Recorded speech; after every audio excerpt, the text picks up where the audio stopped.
Hi everyone. This is part one of what will be probably two presentations that you need to read or watch, I guess. The agenda is we're going to finish up the assessment information. I'm going to talk about RTI, and then we're going to go quite a bit into family partnerships because it's something really important for you as a beginning teacher. And I have modified. I've done a presentation on homeschool collaboration, both at the local level, the state level, and the national level, and I've way shortened it for you and made it more for elementary general ed teachers. The previous ones were more for special education teachers and administrators. Most modern standardized tests are careful about not having a lot of bias. Behavior tests, for example, to see whether somebody's behavior is out of the ordinary, they have actually different norms for girls and boys or men and women to avoid gender bias. But of course, any test you give in English is going to be hard for English language learners. Also, if you don't have a cultural background, and I'll give a kind of a cute example of this. We used to test preschoolers, and they could never we would have them point to pictures and have them say what the picture was. And they still had an old rotary phone on it, and none of them knew what that was. So I would pull out my phone and they go, "Oh, phone." So that's something to be aware of too. Students with different kinds of abilities may not show all that they can do on tests. Finally, I have an example of from a colleague of mine who tested a kid when he was young and found him to be cognitively impaired with an IQ of less than 70. A couple of years later, they found out that the kid had ADHD pretty severely and was on medication. So we retested him. And although it wasn't average, his IQ had come up to about 80. And so he was no longer eligible as cognitively impaired. So that's something to know about also. I very much want you to read this, to watch this. I'm sorry. It's about a 3 or 4 minute long YouTube video. I will not know whether you've watched it or not, but it will be helpful for your MTT test, I'm pretty sure, because they do ask some of these kinds of questions on there. So now we're getting into RTI. Tier 1 is the whole classroom. Now there might be some differentiated instruction, and this was done a while ago, so it's just a nice graphic that I use, but hopefully also UDL and not just differentiated instruction. But everybody's going to be pretty much getting the same kind of curriculum and the same kind of procedure. Tier 2 would be small group instruction. It's still in the classroom. This would also include more differentiation and interventions.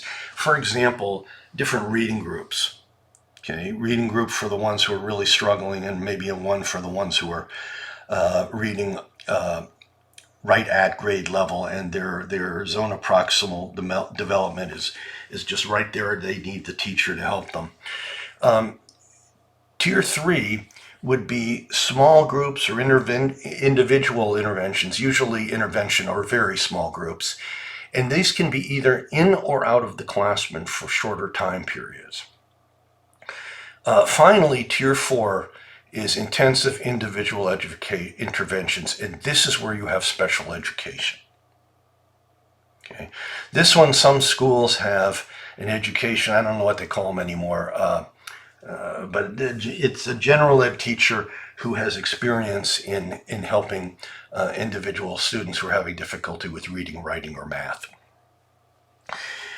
There's not honestly a lot of research that supports this, but part of the problem with that is that every school district and maybe even most schools do it differently. So it's very hard to know how well this really works. And one of the things that you have to watch out for if you're in a district that uses RTI is that they don't wait too long to get the student to tier 3 or tier 4. Because if they have these very rigid rules, like you have to have tier 1 and tier 2 for a whole year, well, then the whole year has gone by before a kid who maybe is eligible for special education needs to be in a tier 3 or even a tier 4 kind of intervention. So I do want you to understand that all of these are still within the school itself. Okay, these are not sending the kid to some other school or some quadrant program. All right, I'm going to begin family partnerships. A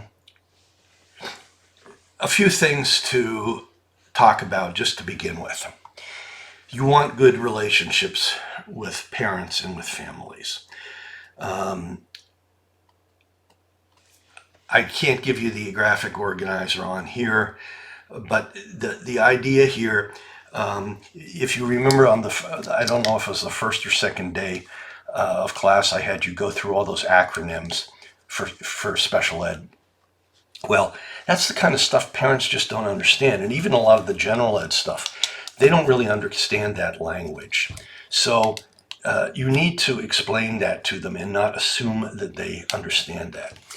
It's better to talk less, and it's better to ask more questions. My sister-in-law, who taught, I think, 3rd grade forever, said that in the first parent-teacher conference, she didn't really say much about the kid. She asked them what they wanted her to know about their kid, and what were things that they particularly thought were great about their kid. So how do you establish trust? I'm going to leave that with you, and then I don't know if we'll have time next week to discuss it, but think about the people you trust and why you trust them and why people trust you. This is super important. It was so important that last night I woke up in the middle of the night and I said, did I put this in? And then I realized I did. Use data. Don't just say, Johnny seems to have a hard time sitting still. You might want to say, he was out of his seat 6 times in 15 minutes. If you have data, and if you can show data about how a child is progressing, that is super important to parents. Don't just tell them that he's getting to be a better reader. Show it to them. Don't judge. I know that you most or actually all of you are really empathic and pretty much non-judgmental, especially about parents. But this is something that's really important. You don't know why this parent doesn't show up to meetings. It could be because they don't have transportation. It could be because they're working a triple shift. It could be because they've had such bad experiences with teachers telling them how bad their kid is. They don't want that abuse anymore. You want to be appropriately open, and we'll talk more about that in a few minutes. Remember that you're not expected to know everything, and you're not completely responsible for how a kid does in school. You need to know something, and you need to be somewhat responsible. When you're assessing the child, and this is especially true for special educators, but it's also true when the kids do the M-step or something like that. The parents can feel that you're assessing them, not just the child. So remember that. Also, if you can include the parents in the classroom in some way, that's awesome. You have to be a little careful with that, obviously. So I've taken this from a really interesting book here. I don't know if they've got a newer version of it because I don't use this as a textbook anymore. But Turnbull and Turnbull said, communication, competence, respect, commitment, equality, advocacy, and trust. So let's talk about communication for a second. Being professional does not mean being distant and formal, nor does it mean knowing everything. Stephen Covey said, seek first to understand, then to be understood. Okay? Be clear. You need to use data, and you need to speak in a language that is a layperson's term and not a professional teacher's terms. What is honesty? Well, to me, honesty doesn't mean that you're mean about it. It means being tactful and trying not to hurt people's feelings, but it also means you don't completely sugarcoat things, and be direct. And when you know something, be direct about that, but also be direct when you don't know something. Parents and administrators and other teachers will really like the fact that you're able to be open, that there's things you don't know. Competence. Obviously, you're going to be pretty competent when you begin your own classroom and student teaching. But there's still loads of stuff to learn, so keep learning. Have high expectations for the children, but make sure that they are that the high expectations are within their zone of proximal development and not at their frustration level. Again, listen more than you talk. Respect. Again, listen, honor diversity. If you've got kids from another culture, talk to the parents about how their culture works. I had two students. This was quite a while ago. It was in my master's level, and two students from Saudi Arabia, and obviously English was a second language to them, and they were really quiet in class. And I said, so just tell me, is this the quietness that you have? Is this something that is it cultural? And they said, oh no, that's just the way we are. It's our personalities. So, that was interesting. I also later found out from one of them who started to really trust me, was that in other classes she had been made fun of because she didn't understand some of the English things, which kind of blew my mind because it was a master's level courses we were talking about. Really important to affirm the strengths. Anytime that I ever talked to parents, I would talk first about, or wrote a report, the first thing would be nice things about the student. Everybody needs to be treated with dignity. Commitment. Not sympathy, but being sensitive to people's needs and empathy. Being available. And I don't mean being available at midnight, but I mean being available, you're going to need to be available somewhat outside of class. Also remember, and again, this is more for the professionals in special ed, but I think it ends up happening in schools too with children with special needs. He or she is not a case. They're a human being. It's one of the reasons we try not to say they're an emotionally impaired student. We try to say they're a student with an emotional impairment, because they're a student first. Equality. You'll find a lot of times that, and this is again more so for people like psychologists and social workers and so on, but you have to be careful not to have a power over relationship. You want a power shared. You want a true partnership. You don't want to just tell them what they're going to do and what you're going to do for their kid. You want to share that. In fact, what you want to do is empower the parent to advocate for their own child in an appropriate manner. In challenging situations, don't hesitate to ask the school psychologist or the school social worker or the principal or another teacher. Advocacy. I'm not going to go into this story about everybody, but it's better to prevent problems.